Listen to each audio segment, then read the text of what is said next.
Welcome to the Devil's Lens, where we look through the illusion to the reality of our modern world.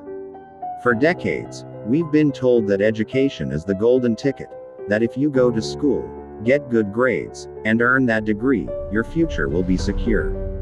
But that promise has quietly rotted from the inside out. America's education system isn't failing by accident. It's failing by design. Built for an economy that no longer exists, and sustained by industries that profit from keeping people unskilled, in debt, and dependent. The public school system was designed over a century ago to create obedient factory workers, people who followed instructions, showed up on time, and didn't ask too many questions. That worked in the industrial age. But in today's world of automation, AI, and global competition, that same model is a coffin for innovation. Instead of producing creators and problem solvers, we're producing test takers and rule followers.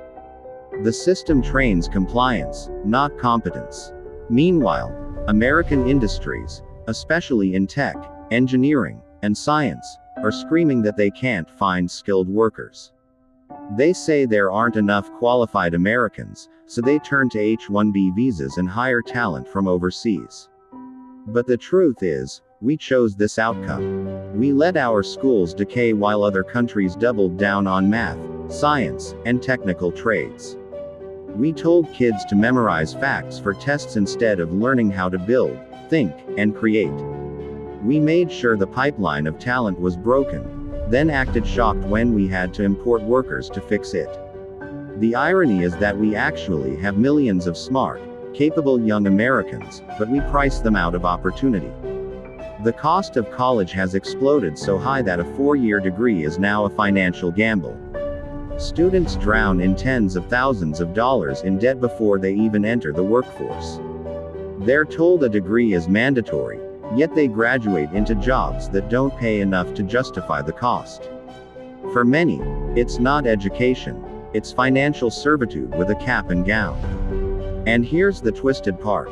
The same corporations complaining about a skills gap are also funding the lobbying groups that resist education reform. Why? Because importing foreign labor through H1B visas keeps wages down and profits up. It's cheaper to bring in skilled workers from abroad than to rebuild America's broken education system or pay Americans what their labor is worth. So instead of fixing the pipeline, the government and industry just opened the valve wider. Public education and college tuition have become two halves of the same scam. One gives you minimal skills and false confidence, the other charges you a fortune to learn things you'll rarely use. The outcome? A workforce that's either undertrained or overeducated and underpaid. It's a perfect setup for corporations who benefit from a public too distracted by debt and desperation to challenge the system that made them that way. And while this happens, politicians pretend to debate solutions. One side says we need more immigration to fill jobs, the other says we need to protect American workers. Both miss the real issue. Neither side wants to dismantle the system that keeps Americans underprepared and overcharged. When Trump said we don't have certain talents, it wasn't wrong, it was just incomplete. We don't have those talents because the system was never meant to produce them.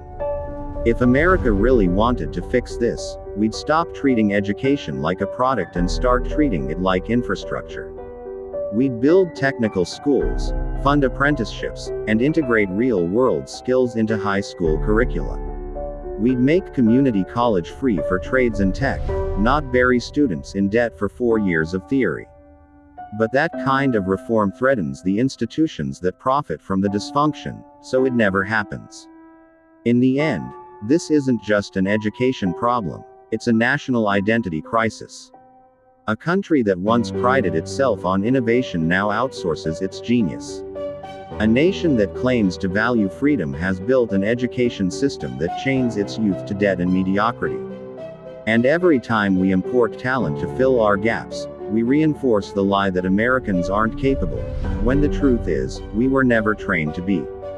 So when you hear a politician or CEO talk about the labor shortage, remember, it's not that Americans lack ability. It's that America lacks leadership. The kind willing to rebuild education around reality, not profit. Until that happens, we'll keep pretending to compete while other nations actually do. This isn't just a shortage of workers, it's a shortage of vision. And the longer we ignore it, the more the future of this country will belong to someone else. That's it for today. If you like our content, consider subscribing to the channel. Thanks for watching and join us as we go into the next eon.